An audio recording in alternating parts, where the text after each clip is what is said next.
हमने आज से 7 महीना पहले आपको बताया था कि भूमिहारों के आन बान और शान कहे जाने वाले छोटे सरकार अनंत सिंह की पत्नी नीलम देवी जी बीजेपी ज्वाइन करेंगी। ये हमने 7 महीने पहले भविष्यवाणी की थी और उस वीडियो को आप लोगों ने जरूर देखा होगा, क्योंकि उस वीडियो को 2,84,000 लोगों ने देखा था।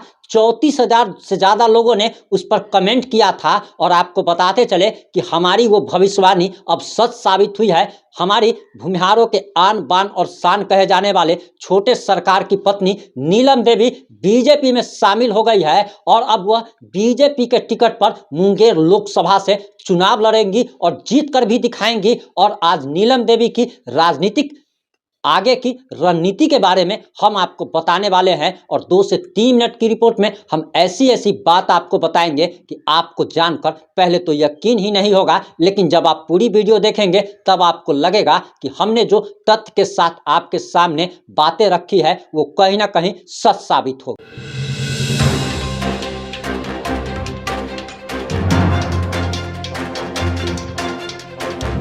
नमस्कार, मैं प्रिंस कुमार सिंह और आप देख रहे हैं पॉजिटिव इंडिया। अगर अभी तक आपने चैनल को सब्सक्राइब नहीं किया है तो खबरों से अपडेट रहने के लिए चैनल को सब्सक्राइब कर लीजिए और जो लोग ऑलरेडी कर चुके हैं उन तमाम लोग को सही हृदय धन्यवाद। अब वापस आते हैं अपनी खबर पर। दरअसल बिहार में ही नहीं बल्कि पूरे देश में भूमिहारों के साथ एनडीए सरकार ने या फिर बिहार में नीतीश कुमार ने दोहरा रवैया अपनाया था और भूमिहार नेताओं को खत्म करने की जो प्लानिंग थी, आप कह सकते हैं कि कहीं ना कहीं लालू प्रसाद यादव से ज्यादा खतरनाक साबित हुए नरेंद्र मोदी और नीतीश कुमार। नीतीश कुमार के बारे में कहा जाता है कि इनके पेट में दांत है, जो कि सच साबित हुई है। और सवर्णों का अगर सबसे बड़ा अगर कोई दुश्मन है तो लालू प्रसाद यादव से बड़ा दुश्मन नीतीश कुमार है। वहीं नरेंद्र मोदी भी भूमिहारों के दुश्मन है। आपको बताते चले कि यूपी के मुख्यमंत्री पद के लिए मनोज कुमार सिन्हा जी का नाम आगे किया गया था, जो कि वर्तमान में जम्मू के राज्यपाल है, लेकिन वो सिर्फ भूमिहार कास्ट से आते थे,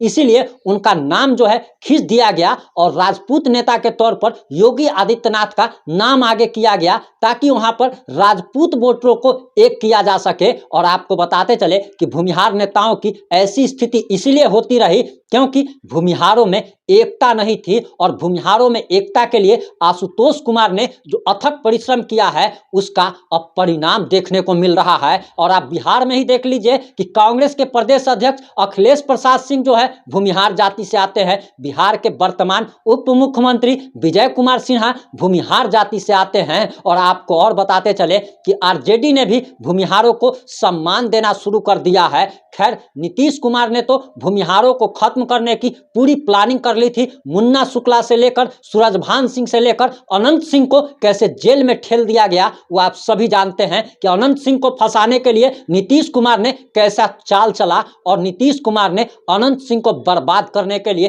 तमाम कोशिशें की। लेकिन अनंत सिंह है। अनंत सिंह को ऐसे ही छोटे सरकार नहीं कहा जाता है और अनंत सिंह का रुतबा यह है कि वो किसी भी पार्टी से जाए, चाहे निर्दलीय जाए, वो लाखों वोटों से चुनाव जीतते आ रहे हैं। आज अनंत सिंह जेल में हैं। अनंत सिंह को नीतीश कुमार ने जेल में भेजा और आज जो है अनंत सिंह की पत्नी नीलम देवी अब बीजेपी ज्वाइन कर चुकी हैं और बीजेपी में उनको आना ही चाहिए था। आरजेडी जैसी पार्टी हो या जेडीयू जैसी पार्टी हो, ये हमेशा से सवर्णों की दुश्मन रही है। वहीं आपको बताते चले कि अब नीलम देवी बीजेपी के टिकट पर मुंगेर लोकसभा से चुनाव लड़ेंगी और वही ललन सिंह को चुनाव में हराएगी जो कि जदयू का राष्ट्रीय अध्यक्ष हुआ करता था। वही ललन सिंह जो कि भूमिहार होकर भूमिहार का ही गर्दन काटने चला था। वही ललन सिंह जो कि भूमिहार को ही बर्बाद करने चला था नीतीश कुमार के इशारों पर। और कैसे अनंत सिंह के साथ खिलवाड़ किया गया, आज तक एक भी बात आप बता दीजिए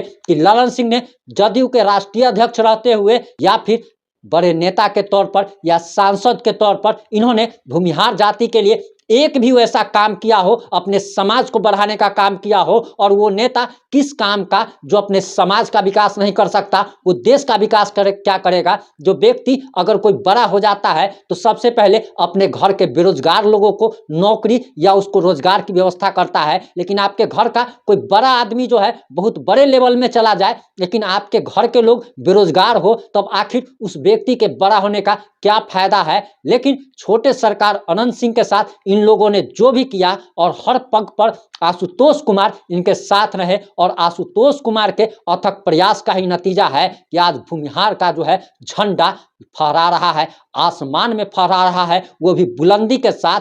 और तमाम पार्टियों को भूमिहारों का चरण जो है वो छूना पड़ रहा है। लालू प्रसाद यादव की जाति को अगर देख ले तो 14% उनकी जाति के लोगों की संख्या है। वहीं भूमिहार नेताओं को कैसे किनारा किया जाता था, राजपूत नेताओं को कैसे किनारा किया जाता था, लेकिन आशुतोष कुमार के अथक प्रयास के बाद अब ये सब कुछ संभव हो रहा है। इसके लिए कहीं ना कहीं आशुतोष कुमार धन्यवाद के पात्र है। वहीं आपको बताते चले कि मुंगेर लोकसभा क्षेत्र से अब अनंत सिंह की पत्नी चुनाव लड़ेंगी। वहीं सबसे बड़ी खुशखबरी आपको हम देने जा रहे हैं कि बहुत जल्द बिहार के छोटे सरकार कहे जाने वाले हमारे बाहुबली से अनंत सिंह भी अब जेल से बाहर आएंगे और अनंत सिंह को जेल भेजने वाले नीतीश कुमार को यही जनता सबक सिखाएगी। आरजेडी जो कि कहा करती थी कि हमारे टिकट पर नीलम देवी चुनाव जीती है, उस आरजेडी को यह इस बात का पता नहीं था कि आरजेडी से नहीं बल्कि नीलम देवी के नाम पर और छोटे सरकार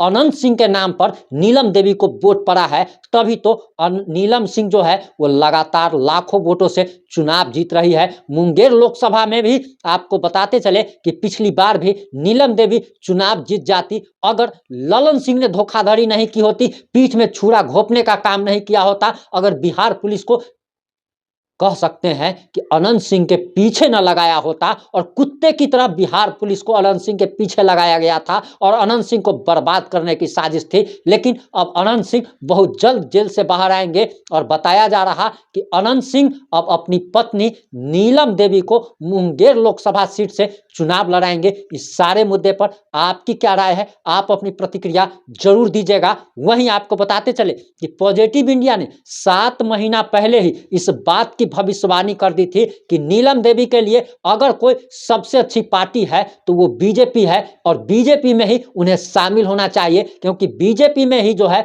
नीलम देवी का भविष्य है। जेडीयू हो या फिर आरजेडी हो, ये दोनों पार्टियां सवर्णों की दुश्मन है, सवर्णों को देखना नहीं चाहती है। इनके नेता तो भगवान राम को गाली देते हैं, सवर्णों को गाली देते हैं, ब्राह्मणों को गाली देते हैं, राजपूतों को गाली देते हैं, भूमिहारों को गाली देते हैं। और जब ये लोग इन जातियों को गाली देते हैं तो आखिर इन नेताओं को, इन जाति के नेताओं को उनकी पार्टी में रहने का क्या औचित्य है, इस बात को भी समझना जरूरी था। लेकिन देर से ही सही अब सभी को अक्ल आ रही है। चेतन आनंद जिस प्रकार से आरजेडी छोड़कर अब बीजेपी में ज्वाइन करने वाले हैं, जिस प्रकार से नीलम देवी आरजेडी छोड़कर अब बीजेपी में आ चुकी है, उस प्रकार से अब लग रहा है कि जेडीयू हो या फिर आरजेडी हो, इससे सवर्णों का मोह भंग हो रहा है। और अगर बीजेपी सवर्णों के हितैषी अगर साबित नहीं होगी तो बीजेपी से भी स्वर्ण नेता अलग हो जाएंगे। सवर्ण नेताओं से बस यही अपील है कि सवर्ण समाज